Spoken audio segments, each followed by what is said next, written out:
Welcome to the Black Knight Nation podcast. I'm your host, Sal Interdonato. The Black Knight Nation podcast is brought to you by Higher Echelon. Higher Echelon is a company run by Joe Ross, former Army fullback, former Army assistant coach, former Army officer, and a guest on the Black Knight Nation podcast. Guys, check out our YouTube channel, Black Knight Nation. This is our fourth podcast of the week. It's crazy. We had a preview of the Army Air Force game. We had Kevin Ward on, the wrestling coach. We had the 1972 players, Ed Francis and Bob Hines, on last Sunday. And now we have this recap of Army's 13-7 loss to Air Force. And we have Seth Mendelson of Black Knight Nation with us. And we have Steve Kripe of Crawdads Countdown to Kickoff with us. I think Steve Anderson might be using the 24-hour rule right now. He might pop in a little later. Want to get this on for you guys. Just to review our thoughts on a really rough game for the Black Knights down there at Globe Life Field in Arlington, Texas. And, 13-7. Guys, I was doing some research before the podcast. And so Army had 78 rushing yards today, right, Seth? 78. Correct. Yes. 35 carries, 78 yards, 2.2 yards per carry. So in the Monken era, they've never been held under 100 yards rushing in the Monken era. This is the first time that they've been held under 100 yards. And, they played some really good teams. They played, the Ohio States, the Michigans, who had a pretty good defense, the Penn States. So they played some really good competition during the Monken era. Wake Forest, who maybe doesn't have the defense that those teams have. But so it's the first time that Army's been held to under 100. And I think there was, I saw 112. I saw 113 one or two times. But, so that's the name of the game, really. I mean, their offense just really didn't really get clicking too much. Seth, we talked about the stat: 8 first downs in the game, 2 in the second half. Time of possession flipped, basically 35 minutes for Air Force, 25 minutes for Army. But still, at the end, they have the ball. And I think they're on the 17-yard line. They're on 17. They have 83 yards to go, and they could win the game. And I think they had about a minute and change left for the drive, and it just didn't go Army's way. I mean, they were able to move the chains here and there, but some of the, I don't know, just some of the things that happened there, we can talk about. We can dissect that.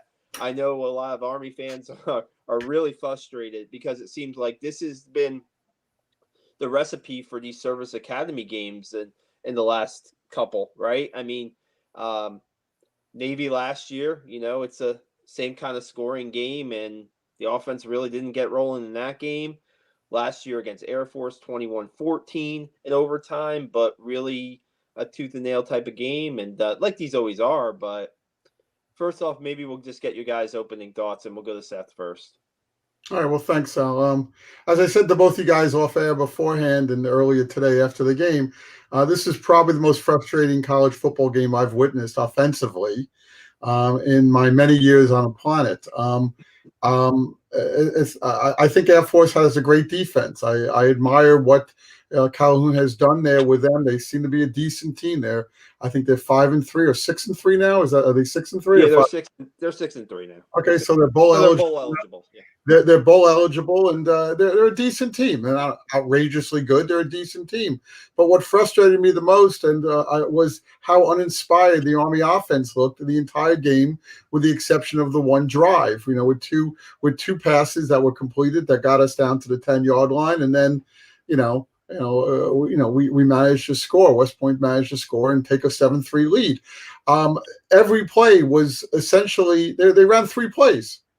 They ran a quarterback, a draw. They ran the fullbacks up the middle, and then they did a little bit of counter plays, and that was it. Where was the outside game? Where was the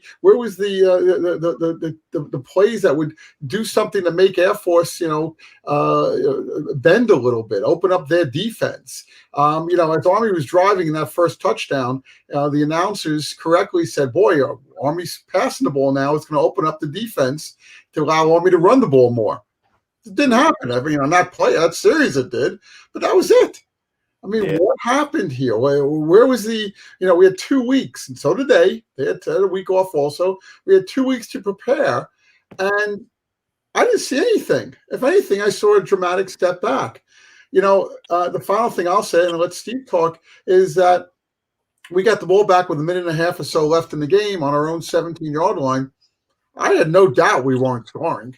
I mean, to me, I was watching the game with my dog, and I'm screaming at my dog beforehand. But at the end, I'm like, no, we can't win this game. We haven't had a successful drive for for half the game, and now they're going to do it when Air Force is going to be playing deeper, and you have a minute and a half with no timeouts left.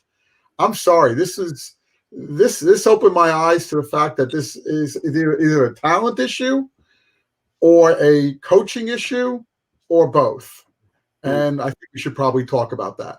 How's your dog doing, by the way, after this game? I'd say he's passed out. He's passed out.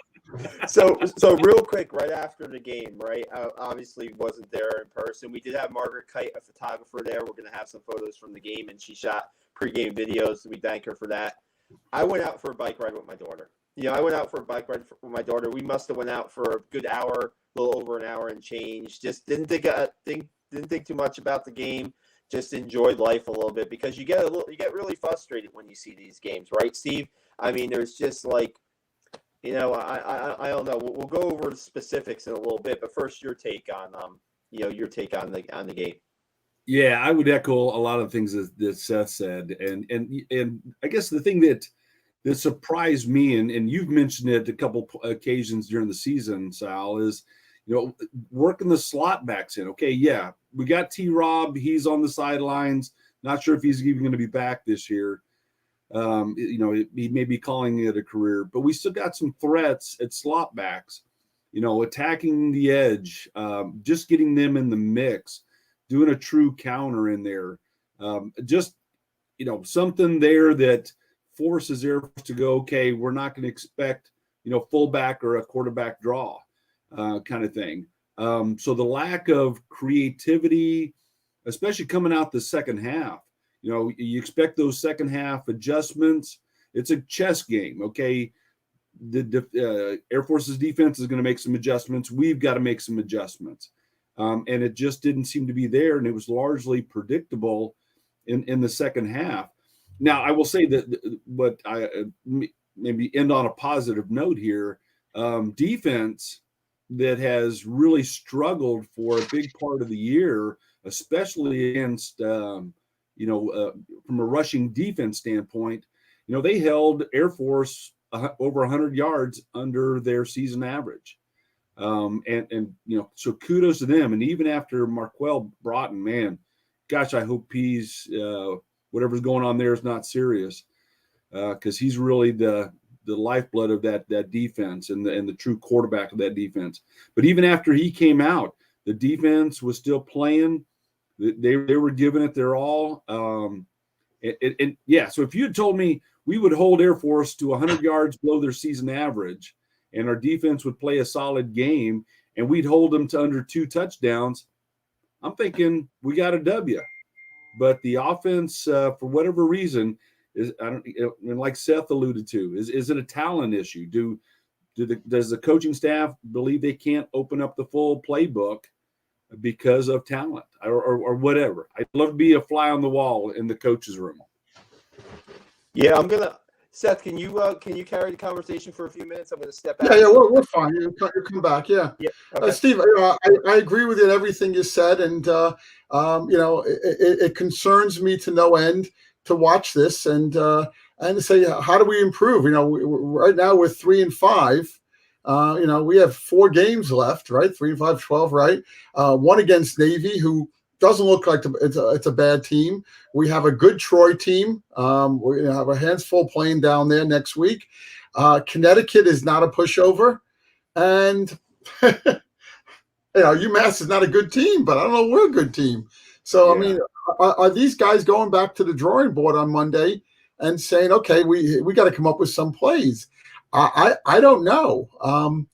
I don't know if they can do that. I don't see anything that makes me believe that we can turn the engines on with the 4 games left and get to a bowl game here, which essentially we have to win out. I mean, let's be honest. We might get in at 6-6, but that means we got to be 6-5 going into Navy probably. And I don't know if we're going to be 6-5 going into Navy.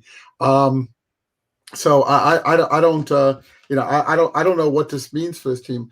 I'm disheartened. I'm disheartened. The last time I was this upset about the Army's football performance was the Air Force game in, I don't know, it was at Mikey, maybe 2008, 2010, when we drove the ball down to the 1 yard line. Remember this? And we fumbled. Oh yeah, The guy, was that Ellerson's first year or he was out India.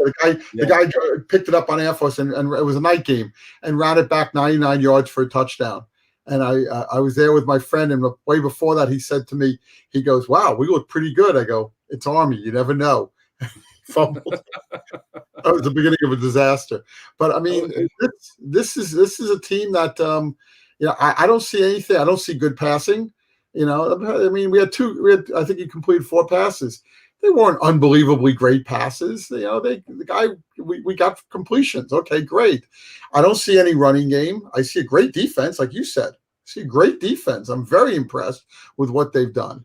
But I'd love to know, I'd love to pick Monken's brain and say, is this because, welcome back, Sal, is this because of the talent? Does he just think he doesn't have the talent to do this? And then you got to give him a pass. Then you got to sit there and say he's doing the best he can with what he has, except why don't we have the talent? Why can't we go out there and get these guys?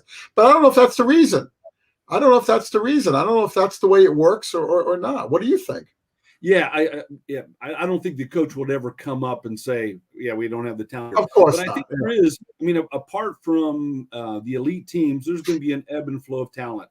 And again, if you want to spin this positively, the fact that we're so frustrated is an indicator of where the program has been in recent years, what Monken has accomplished, and so we as a fan base our expectations are elevated. We're used to excellence. We're used to being consistently competitive in that. But I do think we're at a juncture at the season where, it's probably a stretch that we're going to be bowl eligible unless there's a whole lot of teams that aren't and they need to grab a 5-win team. I think we'd be at the front of the line, given a lot of different factors. But given that, do we begin looking – okay, well, let's try something new. I mean, what we've been doing hasn't worked. Let's try it. Do we begin really building for the future? Do we bring Bryson Daly and get him consistent reps in each game? Let's see if he can energize the offense, because he strikes me as sort of a Ronnie Makeda. Thing that always amazed me about Makeda, he's a big guy, but he was nimble. He could execute the option. He was great decision maker, great field vision out there. And Bryson Daly sort of strikes me as that kind of guy. So do we need a bigger guy in there that's tougher to bring down and try to mix in maybe some more plebes and yearlings at some of the skill positions? But I think we need to try something new because what we're doing is going stale.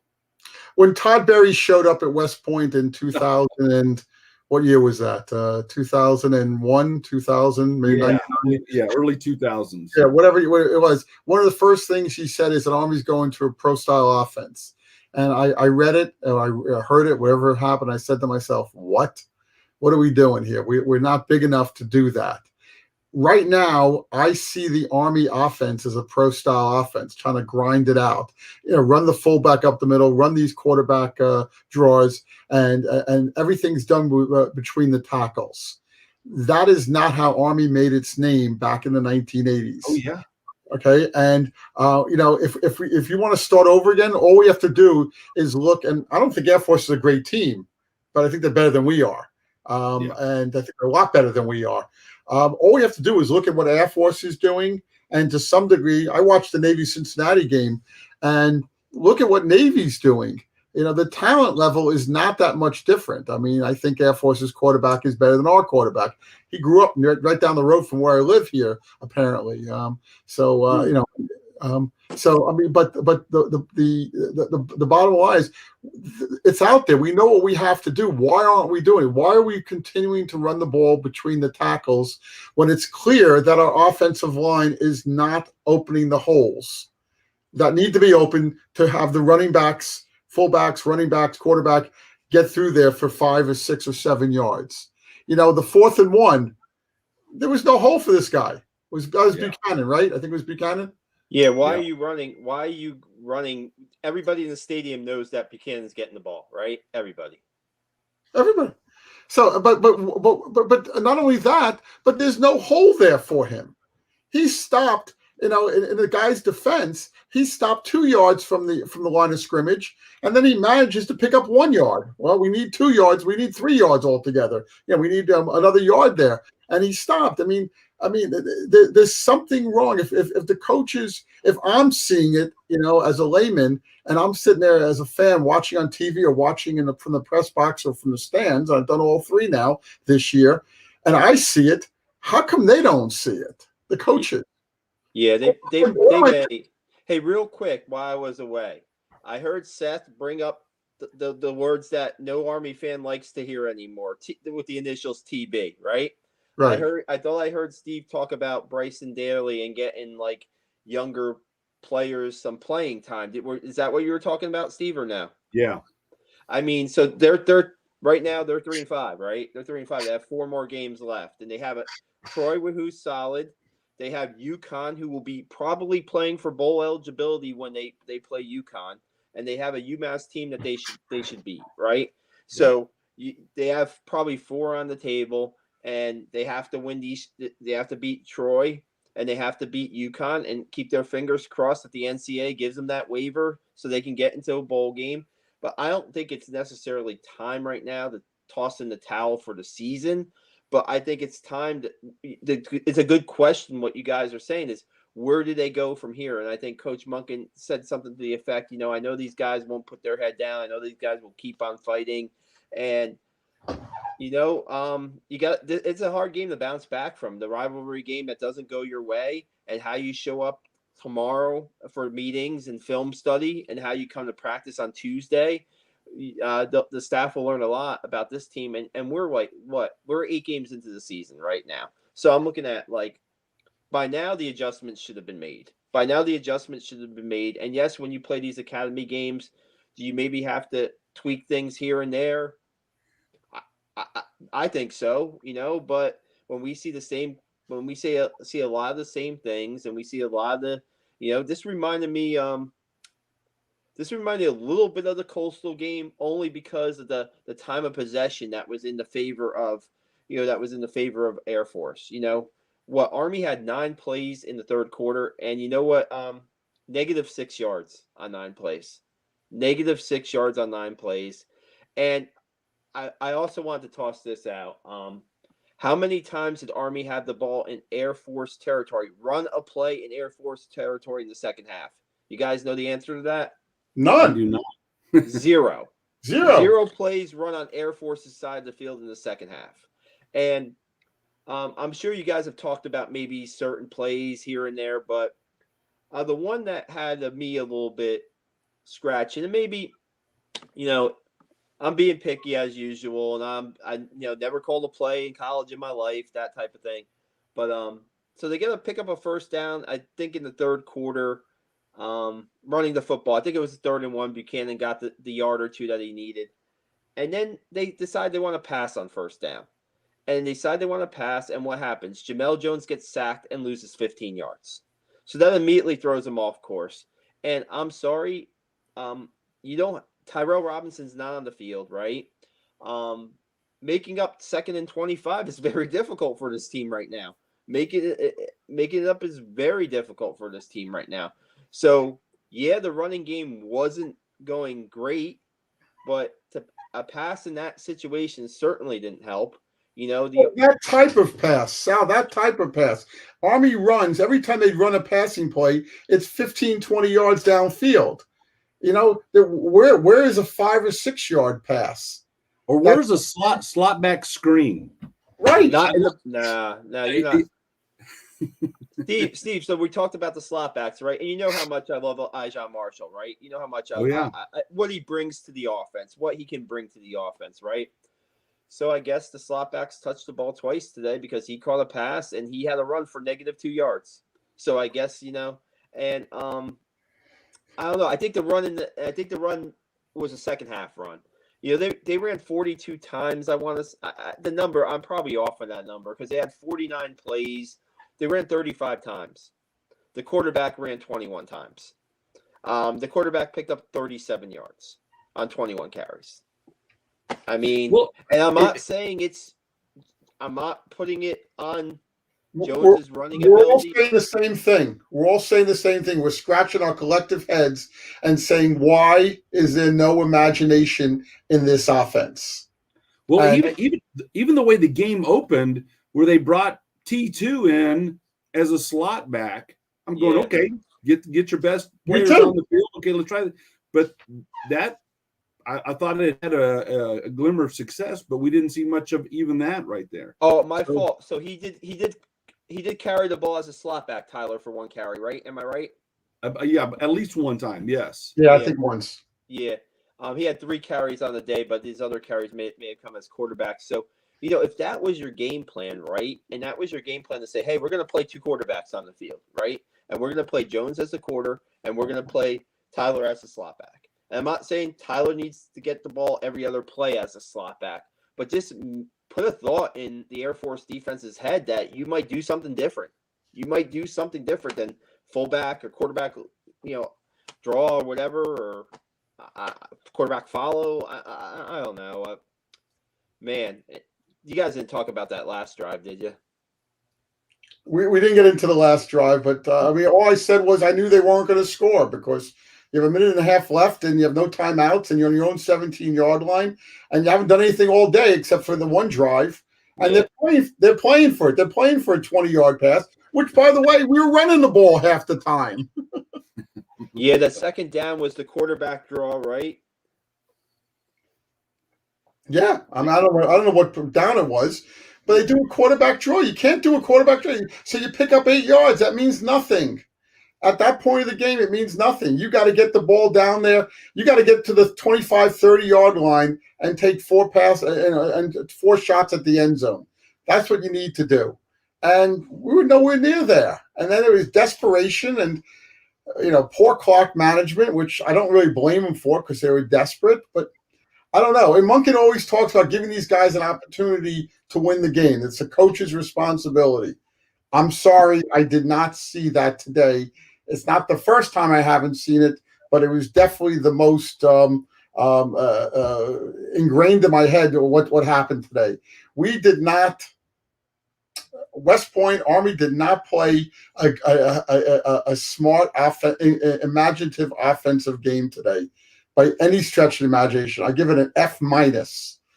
F minus. That's such a grade? I don't know. Yeah, What would you that's- guys give it? Are you going to give it a D minus?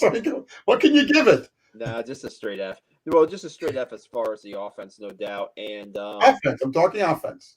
yeah, and you know what? I was gonna say first off, before I should have started the podcast like this. You got to give Air Force credit, no matter how much you may not like the Air Force and how much you may not like what their style or their how they recruit, whatever. You have to give them credit because their defense played an amazing game. Their defense played an amazing game, made it very difficult on Army, right?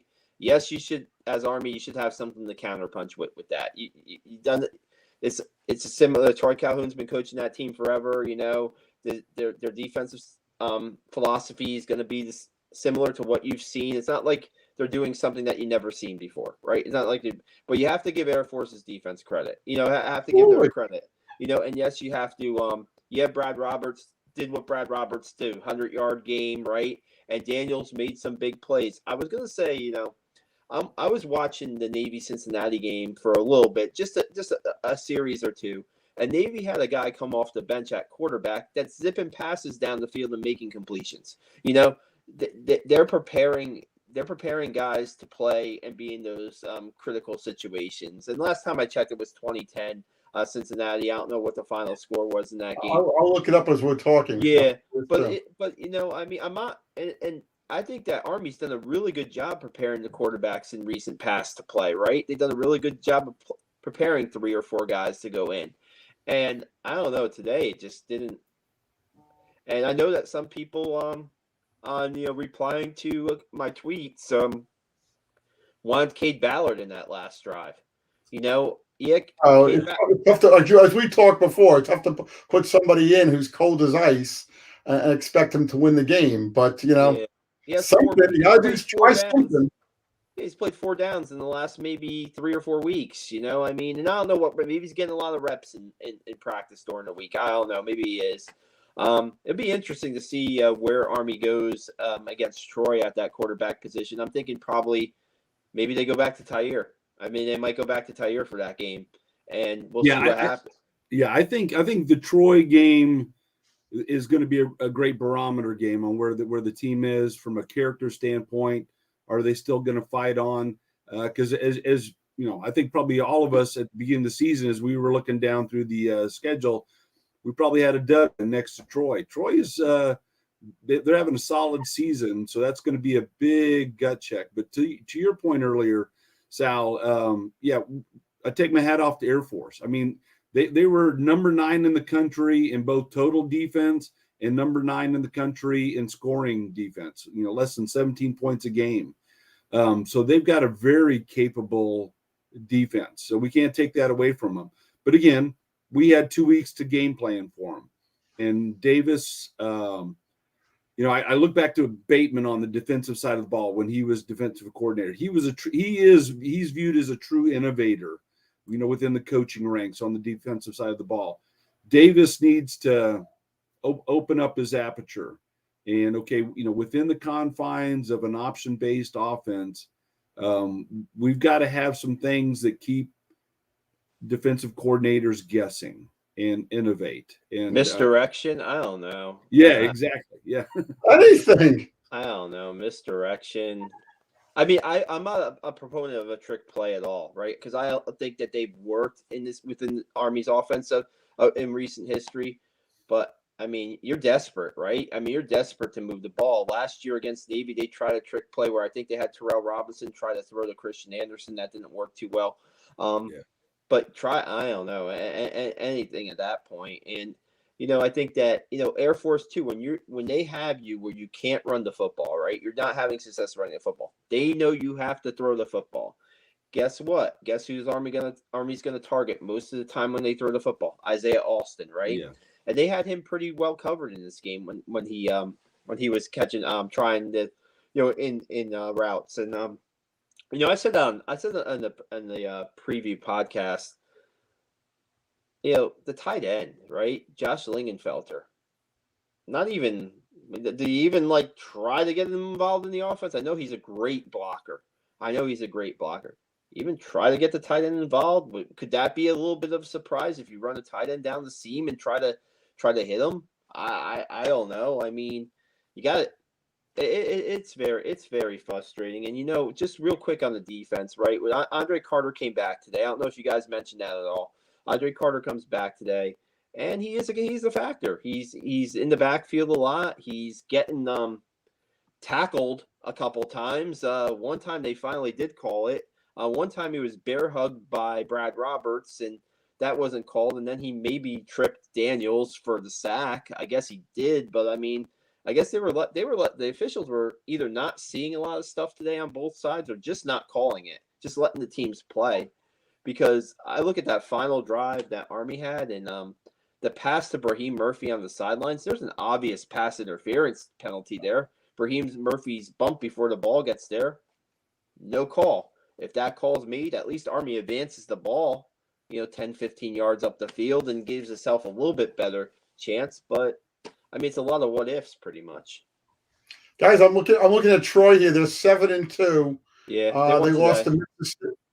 Yeah, they lost to Mississippi and Appalachian State, and they're in first place in the West Conference of the Sun Belt Conference, the Western Division of the Sun Belt. I'm guessing Army's going to be.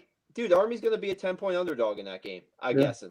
I would say at least a touchdown underdog, at the minimum a touchdown, maybe 10-point underdog.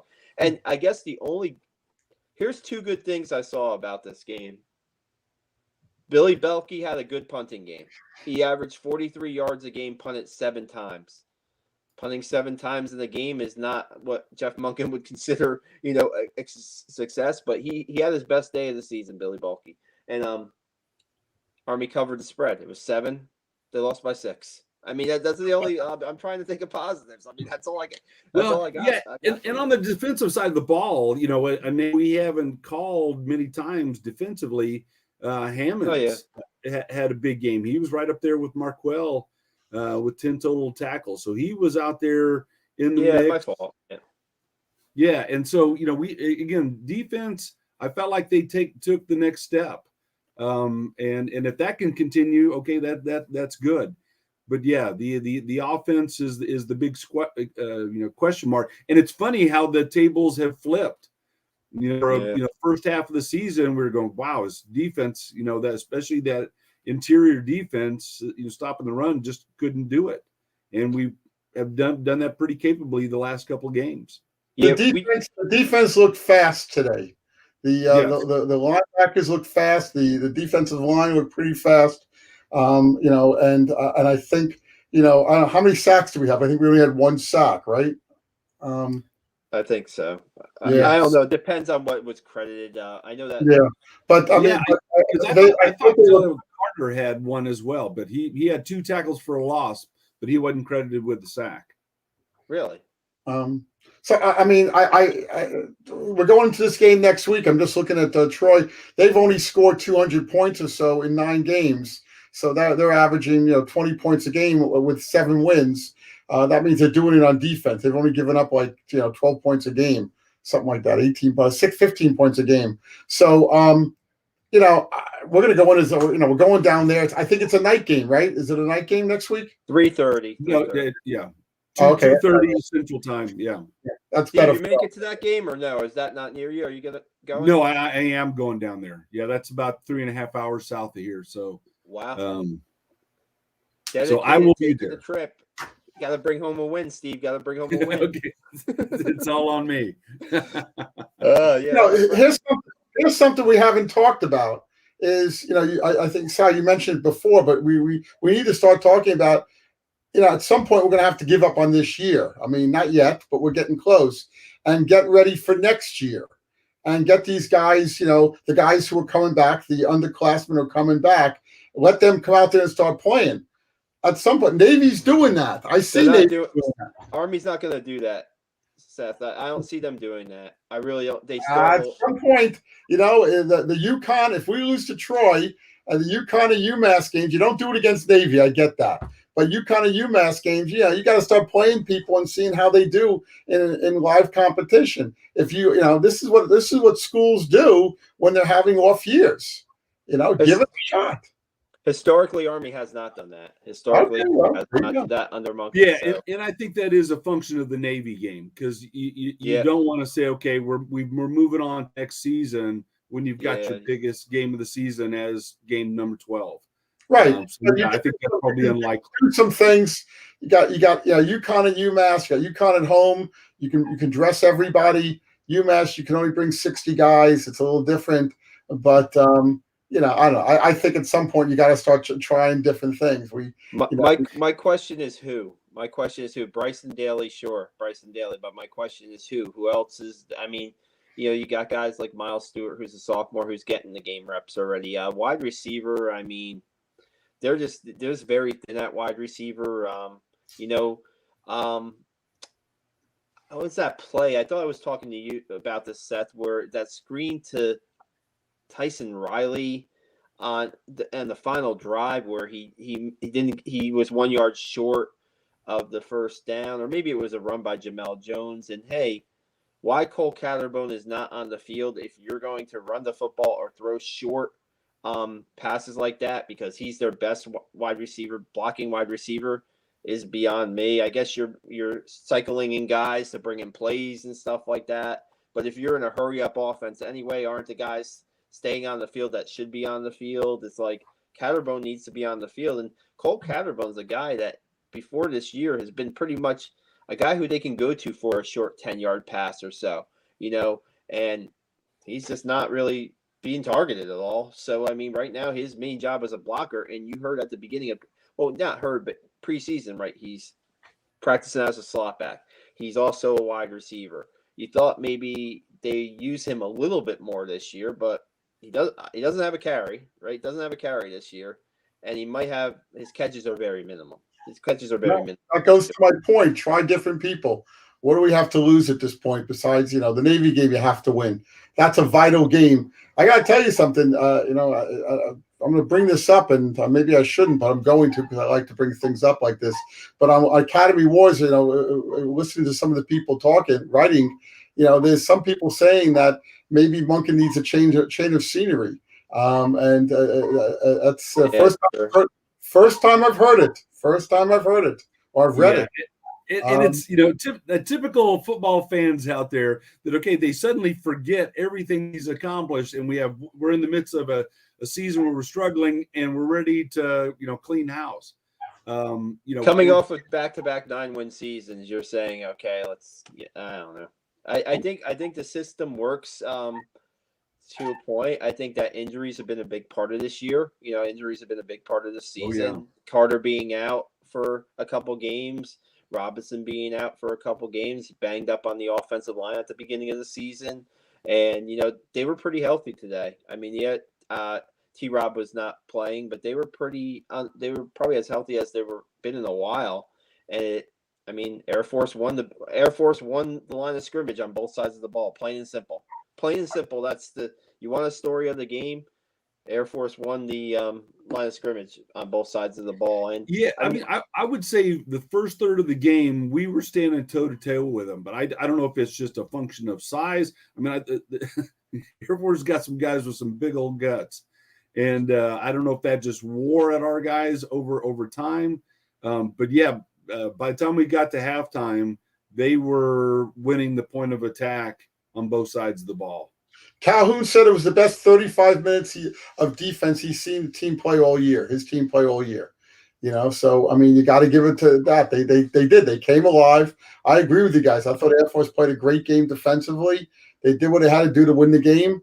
They had a couple of bad penalties they could have scored another touchdown. They ended up with a field goal. But they had a couple of they had a chance to score another touchdown. They probably would have if not for the penalties. But that's part of the game. Yeah. And Air Force, it was a couple dozen fifth-year seniors. They allowed a lot of their football players to go home for a semester in the midst of COVID and that. So, that kind of experience, I think it's reflecting in their performance this season, especially defensively.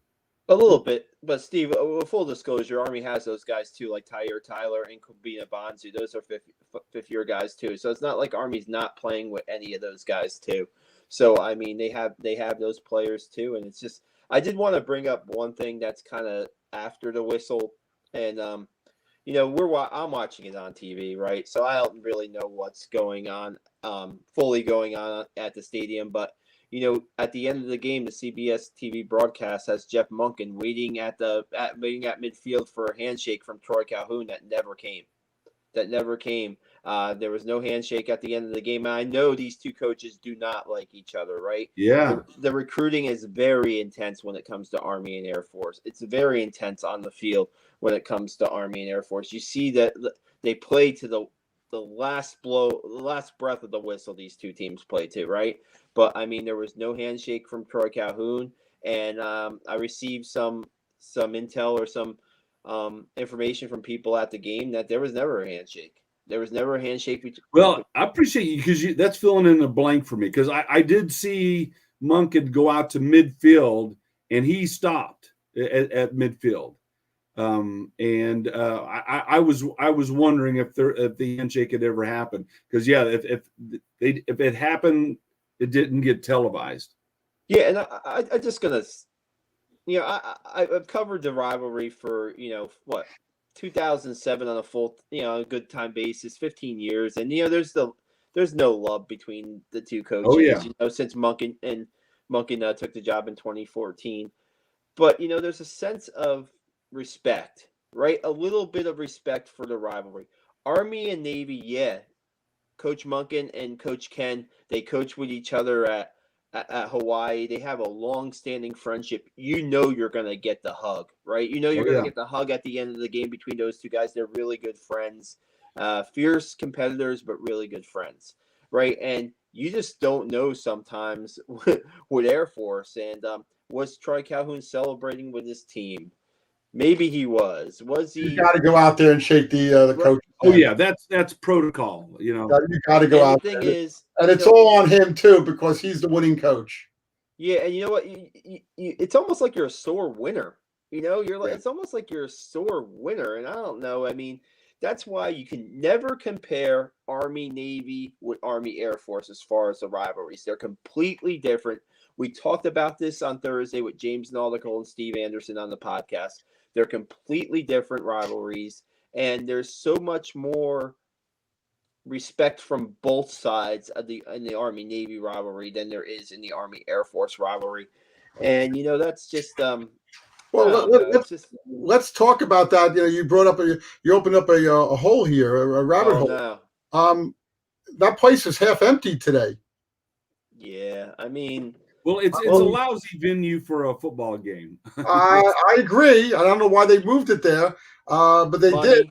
Money.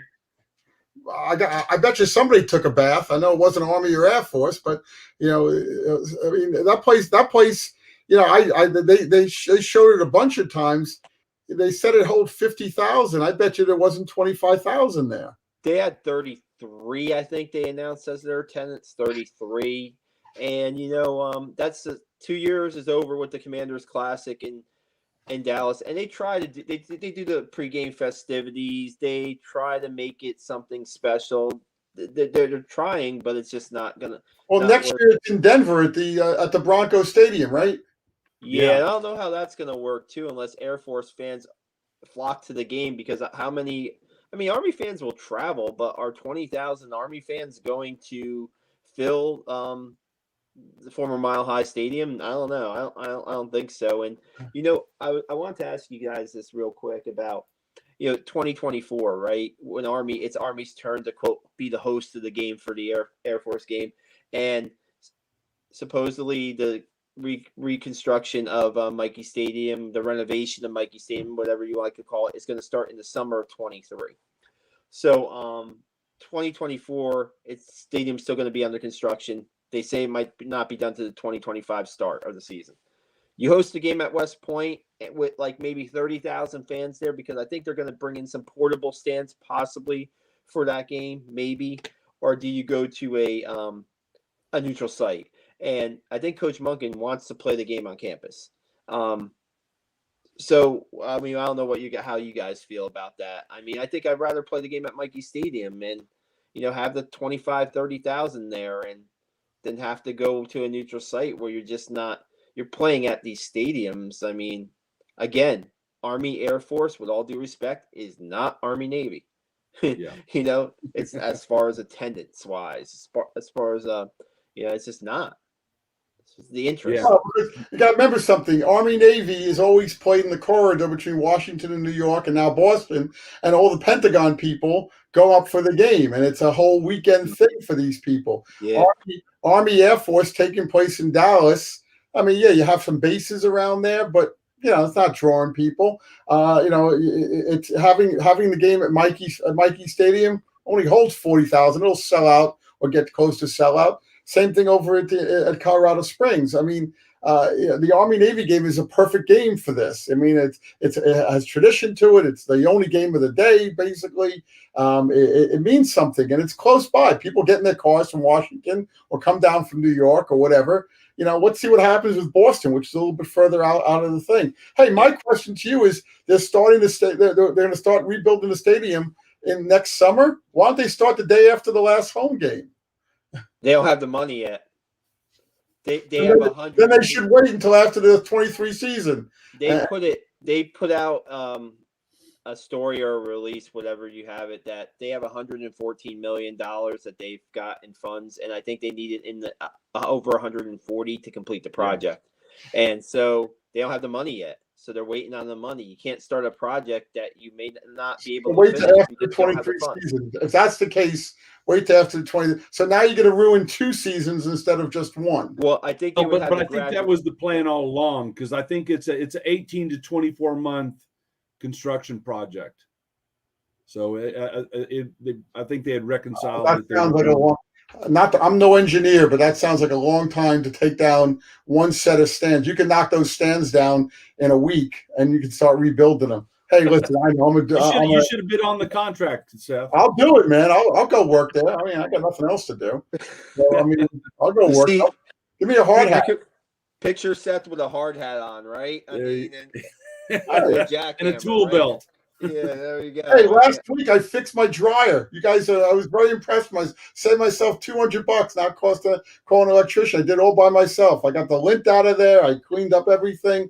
Very proud of myself. Tip of the cap to you, Seth. Tip of the cap to you. Tip of the helmet. We got to beat Troy State next week. What are they? Troy Trojans? Is that the nickname? I think it is. I don't know about Troy State. I think they're just Troy, right, Steve?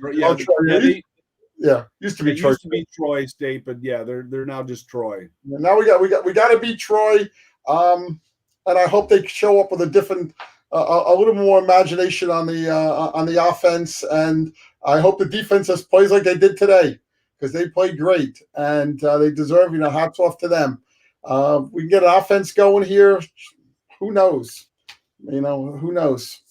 Yeah, we'll see.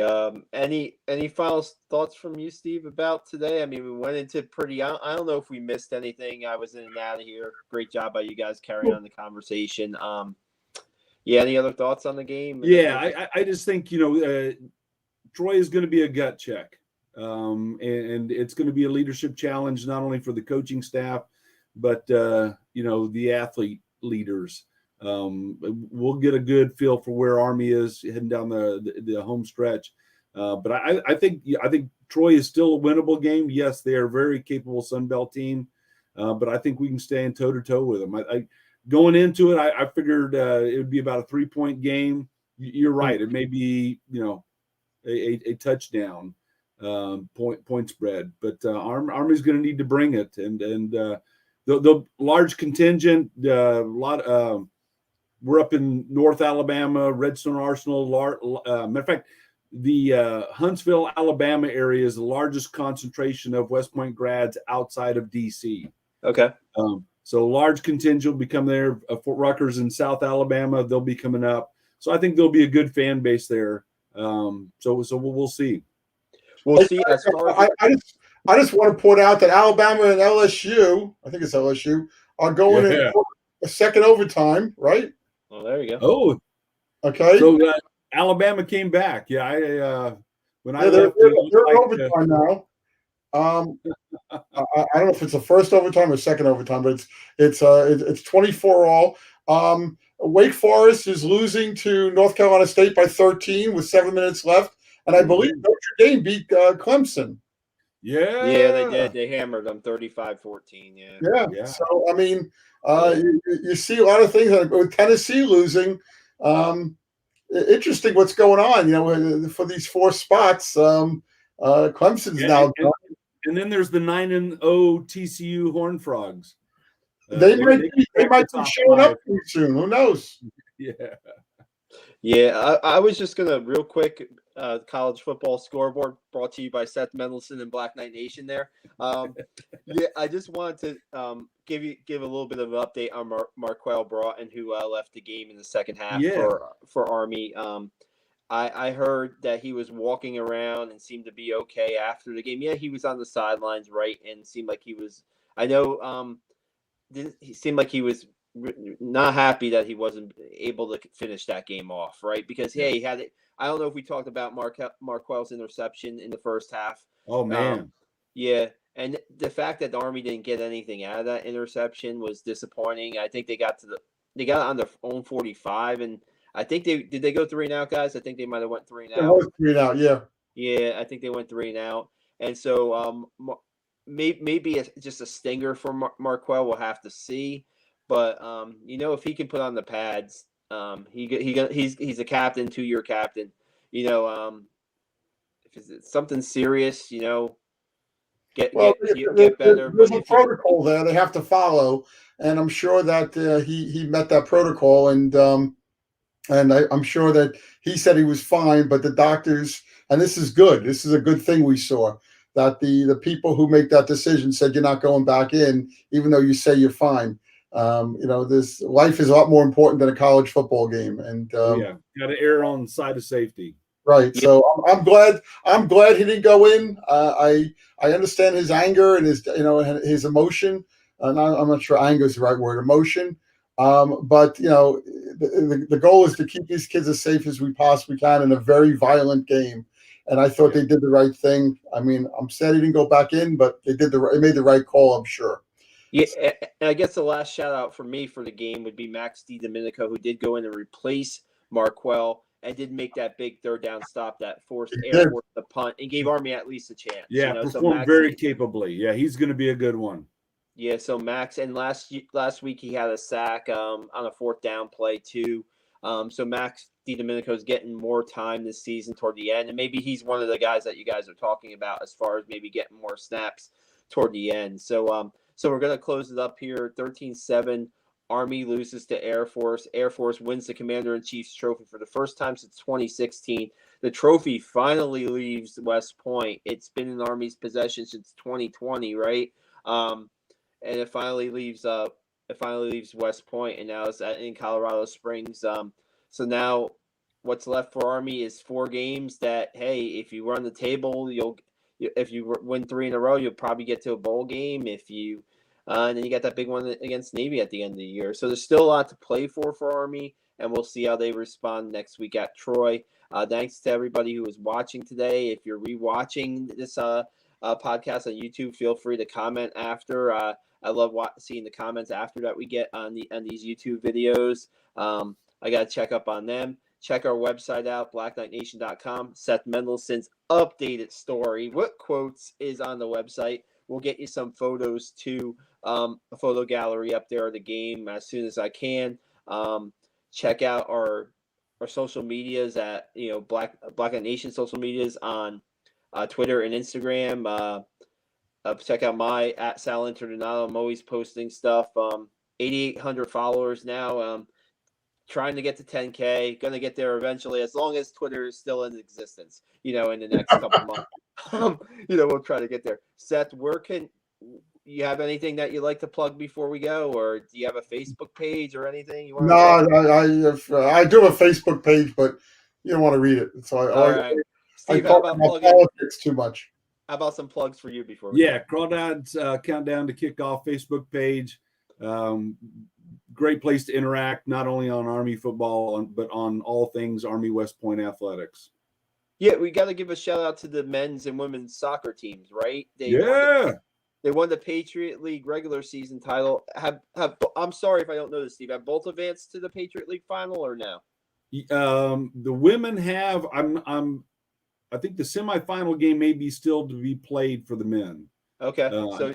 But yeah, and both the respective coaches were coaches of the year in the Patriot League. So, and both relatively new hires. So yeah, we got good ones there. No doubt. Great to see Tracy and Brian, the coaches of Army men's and women's soccer Windows Awards, and we'll try Black Knight Nation. We'll try to keep track of them in the postseason. Also, wrestling season started. We got a lot going on, but guys, thank you so much for joining us. I want to throw out one more thing. I want to throw one more thing. My next door neighbor, he lived next to the kid. They lived next to me, maybe 4 houses away. They just moved down the Jersey Shore. He's the captain of the Army hockey team, Anthony Figliola or something like that. He's a senior. This kid was the smallest kid on the block, okay, and now he's the captain, and I hear a very good player for West Point.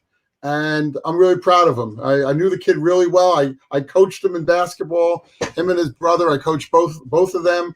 And they're hard-nosed kids. And now he's the captain at West Point, senior. And I hear he's a great kid up there, and also a good hockey player. So I just want a shout out to him. I think the hockey team's won a couple games in a row. Maybe I think they've won a few in a row. So Brian Riley, one of the best people you could ever meet. Brian Riley, the hockey coach. It's been on the podcast. Just a really good guy. Army got off to a slow start, but is picking up in hockey.